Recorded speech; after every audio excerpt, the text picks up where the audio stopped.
Welcome to the Leadership for Society speaker series. And this year's theme is tensions, business, civic society, and politics. And I'm Brian Lowry, professor of organizational behavior at the Stanford Graduate School of Business. And today I'm speaking with Tony Cowan-Brown, a Formula One commentator. Hey, Tony. Hey, thank you for having me. Can't think of Thanks a for better way to spend the evening together. thanks for being here. So, I just want to start with a little bit about you. So, how did your passion for F1 start?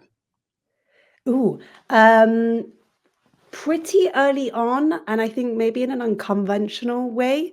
The only sport that my family would watch was Formula One. So there was no football, there was no baseball, there was no basketball, and Formula One was it. And my dad used to watch it. So ultimately, I think I got a little bit curious. But more importantly, I think geography played a key role. Used to live in Belgium next door to Spa-Francorchamps. Belgium's really teeny tiny on the map. You can cross the entire country within a couple of hours. And on the one end in the Ardennes, there was this very famous, still is very famous Formula One track called Spa-Francorchamps. And so my dad basically dragged me there from a very young age. And my first race was 1991, which ages me a little bit.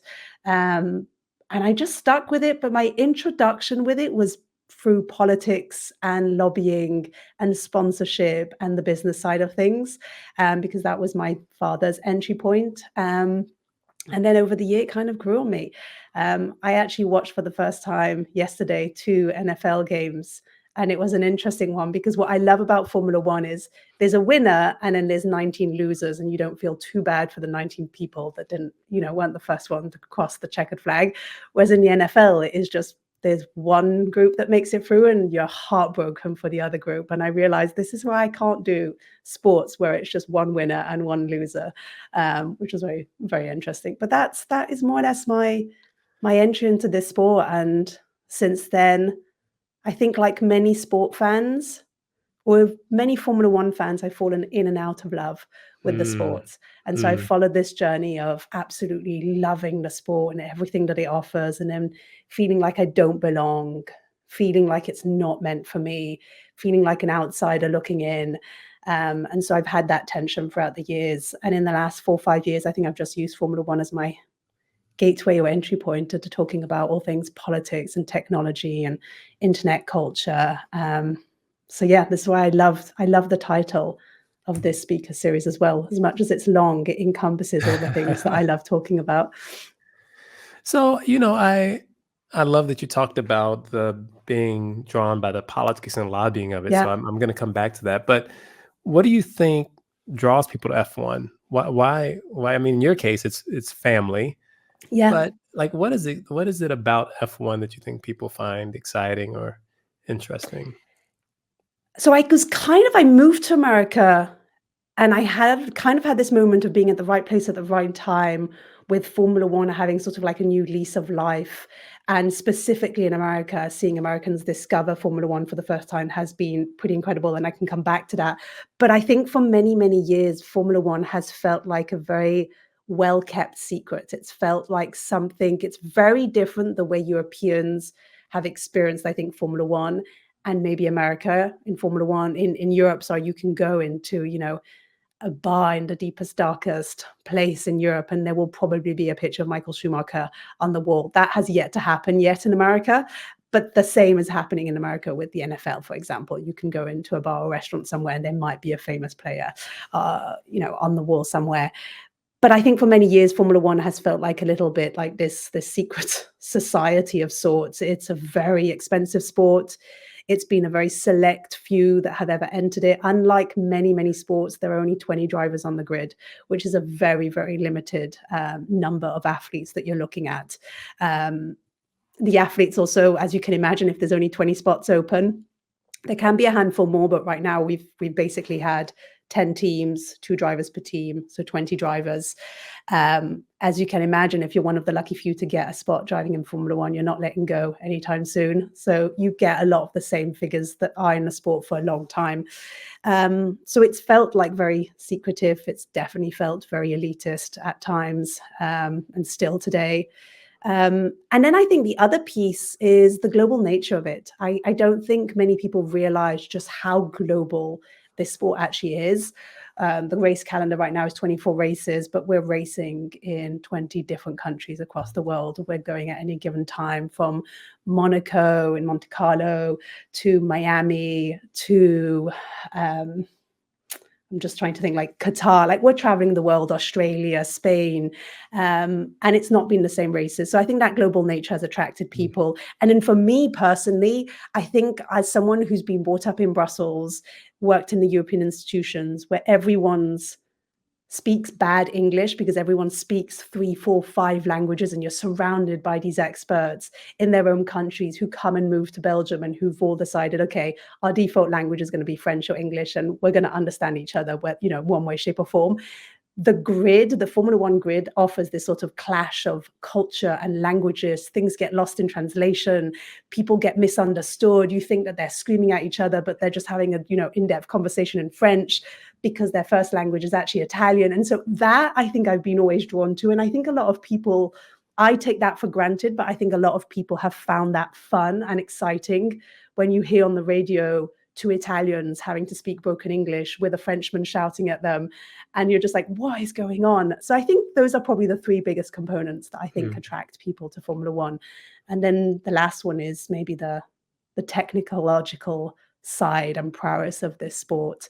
It's constantly evolving. It's constantly changing. These cars resemble rocket ships these days more than anything else. They've gotten bigger and heavier. And for many, many years, Formula One has been this sort of research and development side of it. We look at what the future of the automotive space is going to look like on the road cars, and you can look to Formula One to see where the future is going. Although that is debatable nowadays with all the cars going electric, and we're still, obviously driving with internal combustion engines in Formula One. So yeah, I'm sure there's a myriad of other reasons, but I think those are the ones that are top of mind for me. Gotcha. And what role do you think sports plays in society? And in particular, what Oof. role do you think F1 plays? Like, what is its function? God, how long do you have? It's such a good question thinking about the role of sports in today's society. And I think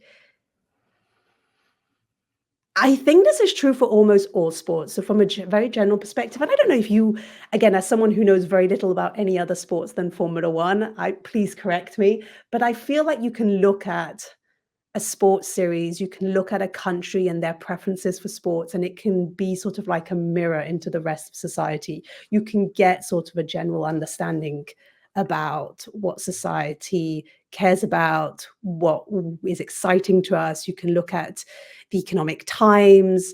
I think if you look at certain popular sports, you can get a good understanding of what's important. And so I think the same can be said with Formula One. I think that representation, for me, there isn't a sport that represents the European Union and that represents Europe as much as Formula One. As I said, like that clash of culture and languages and this idea that we're all fundamentally different, but we have a same goal. I think that for me represents Europe to its best. Mhm. And I'm sure a lot of people will disagree with me with that. And I feel like when you look at the NFL, you also get a good sense, or the NBA, you get a good sense of what's important to America as well. Mm. But I I think think so. they're different. I think there's a difference between, say, the NBA and NFL, put those together, and F1. Yeah. And part of it is the explicit global nature of F1 Yes. compared to like the NBA and NFL, which they're trying to they expand. It's not like they only exist in the US, but they're really US Yeah. focused. And so when you have this global nature, F1 is not just Europe, right? Nope. It's going all over the world. And so Yep. that allows for the possibility of serving some function other than just, Yes. say, in the United States, creating fandom in a particular city or market, right? And Would you there's other put it possibilities. would you put it at the same level then as something, would you look at Formula One and think of it more like the Olympic Games? I don't, that's interesting. And I guess I'm curious what you think. I think of it more like golf or tennis.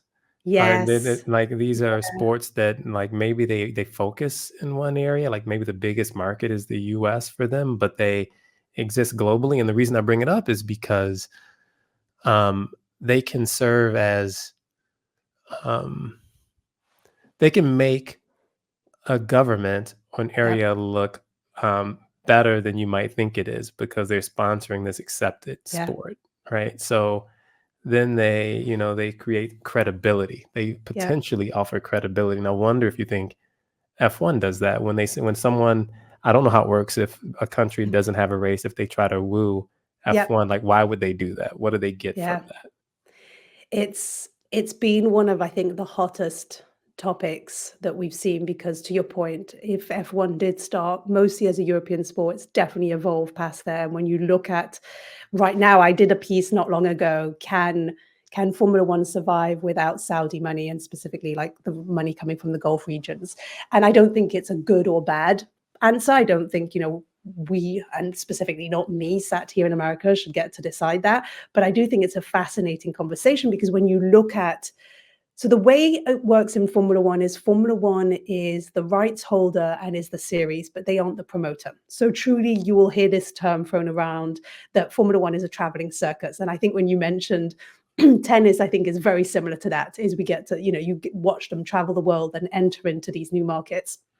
And so the thing that's interesting is, so Formula One for the 70 plus years of the sport has never been the race promoter. So they have people and governments who very much come to them and woo them, a little bit like you would have the Olympics or the FIFA bids of just like, we want this to happen in our market for a myriad of reasons. It's great for tourism. It's great for economic value. To your point, it's great for showcasing their country in the best light possible. And I think that is the power of sports. Fandoms are so strong. People get so excited. There's such an emotional attachment that you can kind of forget everything else and you're focused on this thing that you're really excited by. And I bring up the piece about being a promoter because I think it's incredibly relevant because for the first time ever, Formula One under Liberty Media that now owns Formula One was the promoter for the first time in Vegas. So we had the Las Vegas race. And for the first time in 70 plus years, Formula One was also the race promoter. So they were also the ones tasked and charged, if you will, for putting on this race. Because normally what happens is they go to a visiting country and it's that government or it's that country that is deciding to put on this race. I think where there's definitely a need to question why someone would be pouring so much money to host a 2-3 day event is when you realize, and I think this is what we're seeing right now with the Gulf regions, is no one can compete with the amount of money that they're pouring into sports. I mean, golf, tennis, but also Formula One. But it's not just as a promoter. They are also global sponsors, they're local sponsors. They now co-own a couple of the teams. They are also hosting a lot of these races. And that's where you start asking yourself, can this sport exist without this money being poured in? And then the second question is, why are these governments and these countries pouring in so much money? And in the case of Saudi Arabia, it's actually the Public Investment Fund, so the PIF, that is pouring in this amount of money. And they've been very public about it. And they've said, you can call it sports washing, but my GDP is going up and I'm diversifying my income stream. And so we're very happy with that. And that's the outcome that we've always wanted or that we've looked for. But I also think it brings up, and you briefly touched upon this, but it brings up a fascinating question and is one of my favorite topics when people say, well, can we just keep politics out of sports? Why are we even talking about politics? It's sports. It's fun. Like, why do we have to have this conversation about politics? And I can't help but smile and laugh and go, politics or sports, has always been political. Sports has almost always played a pivotal role in politics. And you can go back to the Roman Empire and ancient Greece, and you look at the athletes during their sporting events were hosting these events in the same arenas where politicians were having their conversations. So even in its nature, politics and sports were taking place in the same arenas and in the same spaces. But the reason why I always laugh with this conversation is we seem to, as a society, be okay, or as fans, we seem to accept when it's political in nature, when it comes from the government, but when it's the athletes who decide to speak up because they decide they've got a global platform and they realize they have a voice and they want to use that voice. And I'm not saying that all athletes should become activists, but what I love is right now, if they want to, they can. Then we seem to have an issue with politics being part of sports. And you get a really interesting juxtaposition there and conflict. So, I wonder because you talk about like the relationship between sport and politics. Yeah. Um, what do you think sports and like I'll focus on Formula One? What do you think their social responsibilities are as a sport? Do they have the same kind of responsibilities as any other for-profit organization, or do you think there's something unique about sports because of the role it plays in society or how people respond to it? Is there some way we should think about the responsibilities of a sport that differ from the way we think about the responsibilities of, I don't know, a company that Yeah. makes phones? Yeah.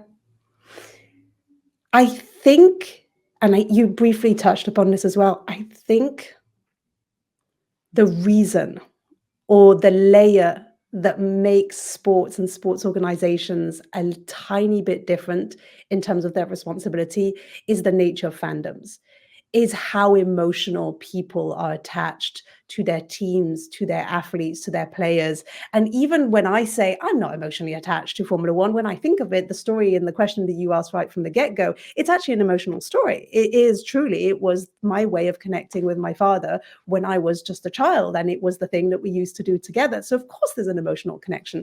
So, I think that the responsibility somehow feels greater because of the emotional attachment that we have to sports and because sports can make us forget everything else for better or for worse that of what's happening in the world today. um I also think there's something interesting about the community impact, and I think most companies have a CSR angle. Most companies, want to leave the world a better place than how they received it. But there's that community impact, I think, that we see a lot with sports and sports organizations, because I think a team, and F1's slightly different because it's quote unquote a traveling circus and isn't attached to, their team isn't attached to a local and community. But I think there is a lot of people who see sports and sporting organizations as part of their community. It's a community asset. And so they have, I think, sports and sports organizations have a duty to contribute to the communities in which they partake. And I think this is where it becomes a little bit different with this role of promoters. And I think this is where we have interesting conversations. I would treat Formula One still today as a very Western organization. What does it mean when they go and travel to Qatar, to Jeddah, to countries that don't have the same Western values? What's your duty there as, again, quote unquote, a traveling circus? You have to respect the rules and the values in the countries in which you're putting on this show for a couple of days, and you have to, treat your hosts with respect, and hopefully that respect goes both ways. I diverted a little bit from your Mm. initial question, but I think this is what I love about these conversations: is it's hard to answer one question without like starting to broach on another topic. But I think it's that. I think it's the emotional nature of sports and fandoms. And nothing gets past fandoms. That's the other thing that I found interesting as someone who wasn't a very sporty person. And apart from watching Formula One, what I've discovered in the last 5 years is nothing gets past a fandom, whether it's from a musical fandom, whether it's a movie fandom, Mm. whether it's, Marvel Universe, whether it's Star Wars fans, whether it's sports fans. They have their finger on the pulse. They know what's coming next. They've seen the evolution. They want to have the hard conversations. Mm. They're asking the hard conversations. They're asking the hard questions. And I never knew that. I never realized that. I'm curious about that. Is that true? Because there's a way that's true, and there's a way where I wonder if it's true in exactly the way you mean it. Yeah, So, tell me. because people, I think, become very committed to the thing they're fans of, right? That's Yeah, what makes them a fan, yeah, and they're willing to overlook things that could be problematic in another context. So, I'll give you an example. Like, I don't know that Formula One fans are really upset about where the new races are going to be held. Maybe you mentioned Star Wars, right? They're yeah. the Star Wars fans like are committed to their idea of what the canon is and how that connects to their emotional tie to the franchise. I don't know that they care about other kind of social issues that franchise might trample on, even if they I've might in another context care about that social issue. I just don't I've seen a know. tension. I Hmm. see a constant tension between this sport or this thing is pure.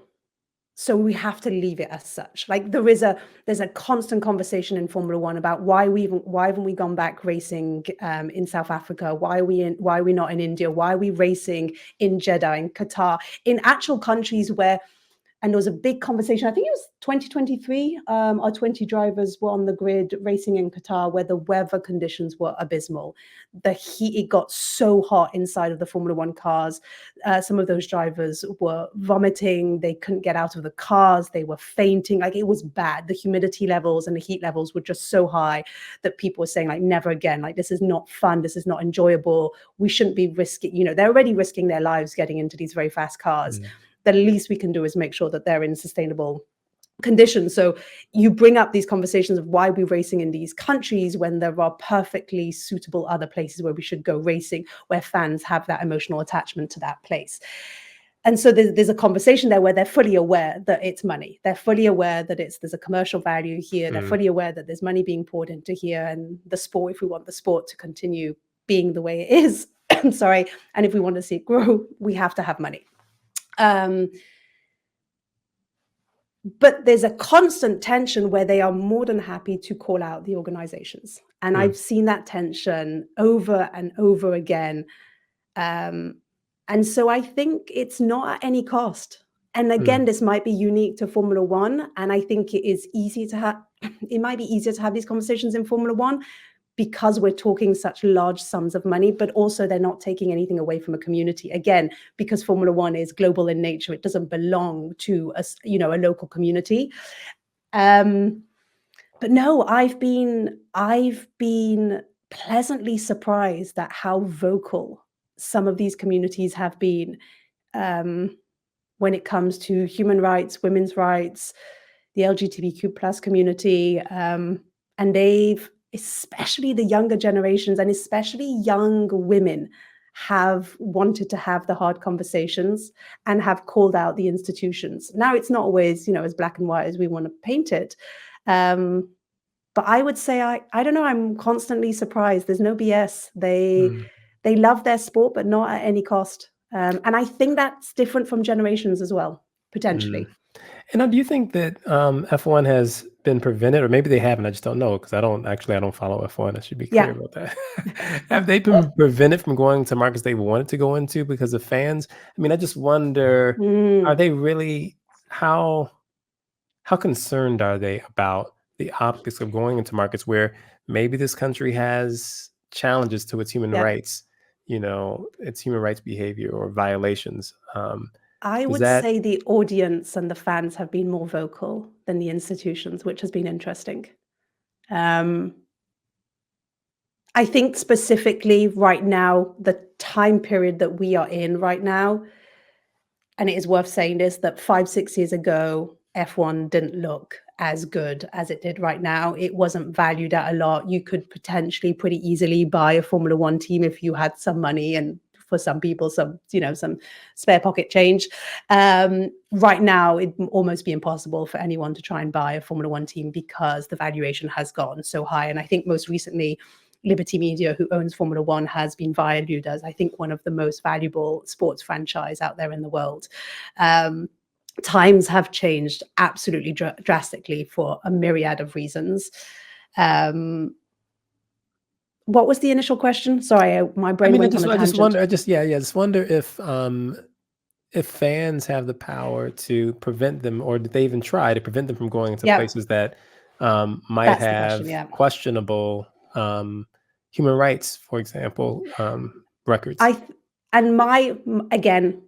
My personal opinion is that Formula One is playing right now a short-term game of realizing, okay, they're popular. There's a lot of people wanting to pour a lot of money into this sport. And so they'll say yes pretty quickly without asking too many questions. And again, that goes back to my previous point. It's getting harder and harder to say no when the person you are saying no to, whether that's the Public Investment Fund, Aramco in Saudi Arabia is one of the biggest, most global sponsors in Formula One. They're all tied together, and you realize, oh, well, we can't say no to racing in that country because they're also one of the global sponsors of the sport. And wait a minute, they also co-own a few of the teams. We can't, and that's where, for me, it gets worrying.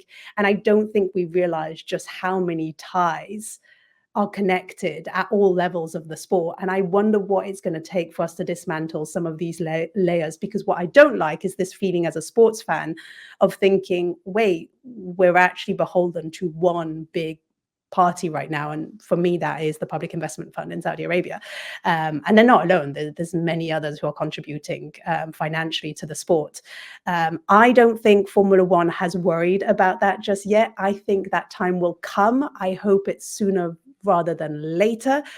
But then there's another element, which is, and I'm the first one to say this, are we being, or am I being, too Western in my approach? Because we also go racing in Texas and Florida that right now have abysmal track record for women's rights, for abortion rights, for the LGBTQ plus community. And so you look at it and go, well, why are we focusing? And again, why are we focusing specifically on certain markets and not others?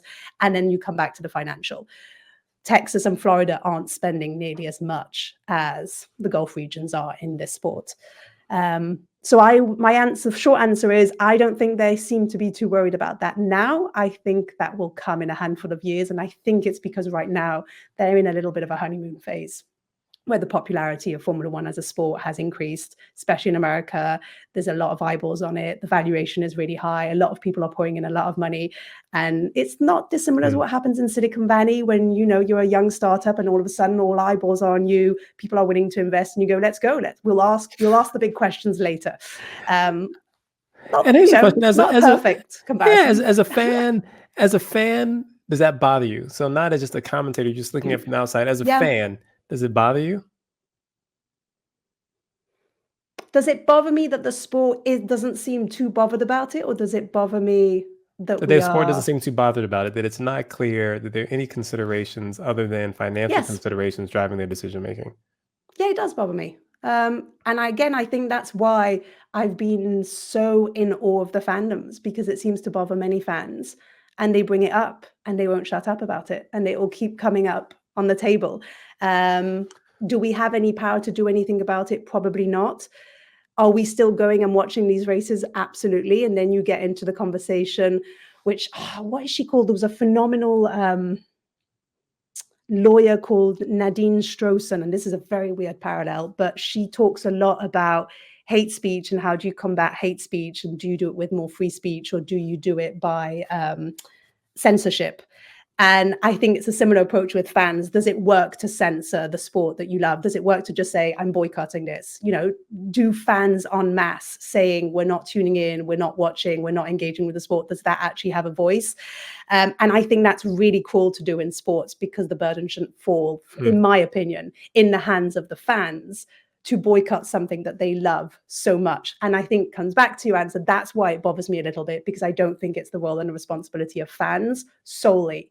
I do think that responsibility sits with the organization, but also maybe that's an incredibly privileged thing to say, to be able to say, I want my cake and I want to eat it. So let's dive into that just a little bit. So I think the way you're talking about fandom, it's like a civic organization. It's like a collection of people who have concern about the sport.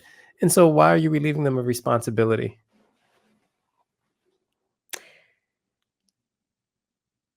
Because is that a definition of fandoms? That they're a civic organization?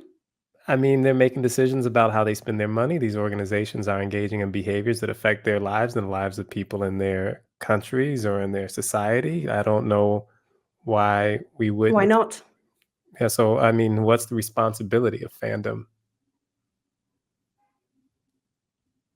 I think the responsibility of fandoms as a collective organization is to be willing to have the hard conversations and see the full picture, which I think they're doing. And then it becomes interesting. I love this question, because I'm the first person to say, as I said previously, you can't separate politics from sports. And I hate when people say, can we just have fun? Can we just watch people kick a ball, throw a tennis? And I'm like, yeah, but it's so much bigger than this, especially when we're watching it in countries. I think my only parallel that I would have is similar to what I said, that I like this moment in time that we are in right now, where athletes, if they choose to be activists, they have these platforms. The digital and social media era has allowed them to have their own platforms and their own voices, and they don't have to go through the traditional, very constrictive, traditional media landscape, if you will. And so I think it's the same with fandoms. If you want to have that added responsibility and you want to build the likes of a civic organization and speak up and use your voice, then absolutely. But you should also be allowed to just enjoy the sport. But again, I'm not sure I 100% believe in the words I've just said, which is an interesting one. I'm not sure I believe it either. Yeah, But because then also you're putting, like you call the athletes, they're like the yeah, employees. So if you think of this as like an organization, the yeah. athletes are the employees, the fans are the consumers, and then they engage though not as individual They get to consumers. choose. You call it as Yeah, fandom. So you make yeah, them an basically a collective. It's unclear to me why you're happy with the responsibility being on employees to push around the organization, and you're willing to let the civic organization who actually funds the yeah. organization off the hook. I don't think I'm letting them off the hook, though. I think I'm saying I understand why you would want to just consume it and not have the burden. But similarly, I wonder how, and it's funny because I've never put it in such a stark, you're paying for a service, you're paying for a service and you receive a service, which is at the end of the day, more or less what it is. And I think that's what makes fandom so fascinating, is because I can't think of many companies where you have that same emotional nature that you would in sports. So I think it's that emotional attribution that makes it complicated, or that makes it less clear cut for me. Because I'm thinking about, do I have a responsibility as someone who buys Apple products? Do I have a responsibility to understand how these products are made, where they are made? And yes, I absolutely do. But again, this is where I find it interesting, because I don't think the burden should solely sit with the consumer. I think the burden should also sit with the organization and with regulators and all of the society as a whole. And so you get back to this bigger question, and I think this is really helpful, actually, because I go back to my point of, it feels like the burden, especially in Formula One, seems to fall a lot more squarely with the fans, who already, worth saying, and I think this is the final piece of the puzzle for me, it is worth saying that 99% of Formula One fans will never attend a race live, because it is such an expensive sport. It's global in nature. 1% of lucky fans will potentially get to attend one of the races. Most of us are consuming it from a distance, from digital products, TV, etc., which already feels really cruel. Like, it's a brutal sport to be a fan of when you think that most of us will never get to attend these races live. So add on top of that, it just feels even more crueler to add on top of that a burden that feels like it sits squarely with the fandoms, when again goes back to your initial question. No, I don't think the organization as a whole is maybe doing as much as it should be. And again, it just feels like the fandoms have to step up. And they are, in many cases. They are the ones that are having the conversations, which also leads us back to why I think I'm in awe with the young female fandoms, because even though this is a mixed sport with both men and women, we only have 20 men competing, and we can have a whole conversation about inclusivity and exclusivity there. We also only have one black driver, and we've only had one black driver in 70 years. And so again, you start looking at, okay, wait, hold on a minute. Is the sport doing enough for it to represent society as a large? No. And again, it seems like the burden is sat with the fandoms, people like myself who are trying to build communities of young women, more diverse communities that actually represent society as a large, versus what we're getting day in and day out from the sport. Should they be regulated? And if so, who should regulate them? Oof, that is a brilliant question. As a European, yes, I'm pro-regulation. It's probably the topic that I love talking about the most, and I probably have, again, a very, very unique or different approach to it. I do think it should be regulated. I think most sports, honestly, should be regulated in one way, shape, or form, for a myriad of reasons, especially, I think, sports like Formula One, to your point, that are so global in nature. Who is a phenomenal question. I think I'm already starting to struggle with who should regulate tech companies. So sports organization, I've actually never thought about it. I don't think the world is set up right now for global regulators. I mean, and that we're opening up a whole other can of worms there. I think even at a pan-European level, I've already seen how much we've struggled with the European Parliament and the European Commission and having those institutions regulate now 23 markets or 23 countries, um, and how much good it's done. But I also seen how much we've struggled with, local communities in Spain or Italy saying, why is this? Why are people in Brussels? I can't, a city I've never been to and never heard of. Why are they regulating what I can and can't do? Um, Fun fact, it was the hardest thing for me moving to America, where I realized that what I was buying off the shelves, the produces that I was consuming, weren't really regulated. And that more often than not, we had a callback of whoopsie doopsie, sorry, our bad. This should have never been sold in the first place. Something that I'd never experienced before, because in Europe we regulate and it takes a lot of time before anything hits the shelves. And it's the Mm. opposite in America, which is fascinating, because then you also have the conversation of what's the burden as consumers.